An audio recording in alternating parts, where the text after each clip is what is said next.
राम राम नमस्कार। मैं आपका साथी पत्रकार भैरू सिंह राजपुरोहित। आप देख रहे हैं अनोखो राजस्थान। साथियों, दिन 2 बजे हैं। उपचुनाव का दौर शुरू हुआ था, वो खत्म हो जाएगा और किस सरकार का पलड़ा भारी रहेगा, किस सरकार का पलड़ा झुकेगा, वो देखने वाली बात होगी।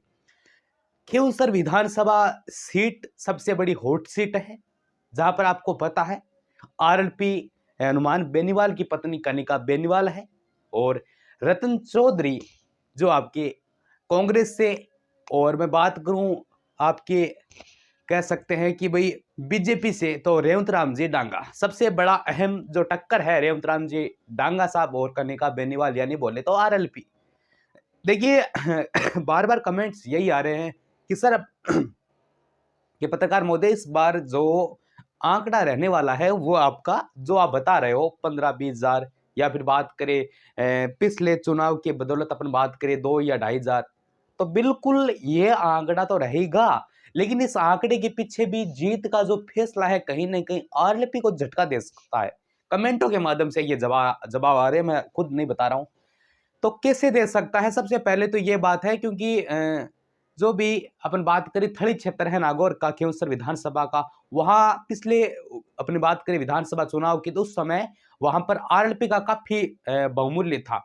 और वहां का जो खींवसर के आसपास का क्षेत्र था, आरएलपी ने बताया जा रहा है अच्छे कार्य किए, कहीं ना कहीं प्रभावित हुए। और उसी आधार पर आरएलपी का इतना अच्छा प्रभाव होने के बावजूद भी पिछले चुनाव में सिर्फ और सिर्फ 2000 या 2100 के समथिंग वोटों से विजय प्राप्त की। तो ये एक बड़ा चांस रहेगा हनुमान बेनीवाल के ऊपर कि इस बार हमारी जो टक्कर है कोई छोटे मोटे सिस्टम से नहीं है। रेवंत राम जी डांगा, अब रेवंत राम जी डांगा ने पिछली बार 2000 से मतों से हार प्राप्त की, भाई ऐसे मानो आप। तो ऐसे मानो अब की बार जो हनुमान बेनीवाल है, उनके कहीं ना कहीं ऐसा मान सकते हो घाटा दिखाई दे सकता है। कैसे दिखाई दे सकता है? क्योंकि पिछले चुनाव के अंदर आपके जैसे नारायण जी बेनीवाल, उनके भाई, तो वो भी लगभग 5-4 हजार से मतों से उपचुनाव में विजय हुए थे। ठीक है, इसके अलावा पहले का जो बैकग्राउंड था 15,000 20,000 15,000 20,000 के आसपास रहा, क्योंकि वहां पर जातिगत वोट का समीकरण इतना नहीं बैठ रहा है जितना अपन अन्य विधानसभा केंद्रों के अंदर देखते हैं। हालांकि सबसे बड़ी अहम सीट इसलिए बन जाती है क्योंकि आरडीपी का गढ़ रहा खींवसर इस बार का जो चुनाव का रणनीतियां है कहीं ना कहीं उलट फेट कर देगी। कनिका बेनीवाल जो कि आरडीपी के सुप्रीमो हनुमान बेनीवाल की पत्नी इस बार मैदान के अंदर उतारी गई है, और रेवंत राम जी डांगा जो भारतीय जनता पार्टी यानी बीजेपी से प्रत्यक्ष है। दोस्तों 2000 वोटों से पीछे हारे थे और इस बार का माहौल वो चेंज हो रहा है। बताया जा रहा है हनुमान बेनीवाल इस बार थोड़े पिछड़ते हुए दिखाई दे रहे। इसका कारण क्या है? इसका कारण यही है कि अब की बार जो निर्दलीय प्रत्यक्ष थे उनका जो बहुमूल्य है वो कहीं ना कहीं रेवंत राम जी डांगा को मिलेगा। और हनुमान बेनीवाल का ये दावा भी है कि लगभग अपन 17 से 18 हजार के यानी 20 हजार से जीत प्राप्त आराम से कर रहे हैं, और उसमें 35 हजार वोटों की सेंधमारी भी बताई जा रही। तो वो कितना सत्य है कितना असत्य है वो आने वाला समय बताएगा।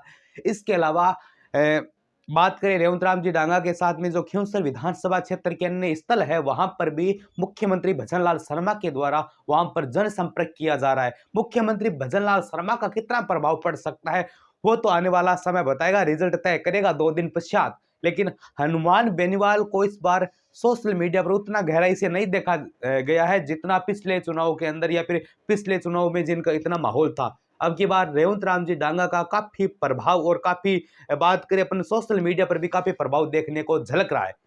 ये देखो जनता तय करेगी, जनता जनार्दन होती है कि किसके परिणय में जीत जाएगी। लेकिन हालांकि पीछे का परिवेश देखे और अब का परिदृश्य अपन देखे तो कहीं ना कहीं यहाँ पर हनुमान बेनीवाल पिछड़ते नजर आ रहे हैं।